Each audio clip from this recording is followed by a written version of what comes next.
11年的奔驰 GL 当年落地170万左右啊，现在是减震器有异响。下面来看一下我们帮车主准备的一套方案是怎么样的。可以看到我们前减震已经拆下来了，气包是没有漏气的。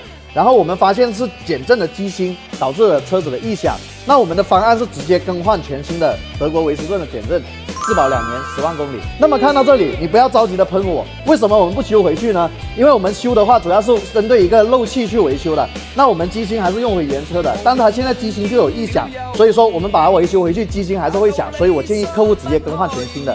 这款车的后面是后液压减震加气包的结构，液压减震已经漏油了，后面会导致这个机芯异响和一个偏硬，所以我也是建议车主直接去更换这个机芯，也是我们德国维斯顿的，质保2年10万公里。那么经过我们帮他一个检查，我们发现后摆臂的胶套也已经是完全老化开裂的了。那么后下摆臂的准备方案呢，我们是帮车主更换2根伦福德猫头鹰的下摆臂。那么看到这里的朋友们啊，也先不要着急的喷我们下摆臂为什么不直接给车主更换胶套？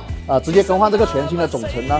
第一，是因为我们这个下摆臂的它一个材质是铁的，如果是压这个胶的话，很容易把这个下摆臂导变形。第二，我去查过了，3个胶套的价格加起来跟这个配套厂的也是相差无几。那我们为什么不一步到位，直接选择我们伦福德猫头鹰一个原厂配套厂的品质去更换呢？还有经过我们的检测，车主的前传动轴也是有漏油的情况的。但是这个我当时没有建议车主换，只是把这个现象告诉了他。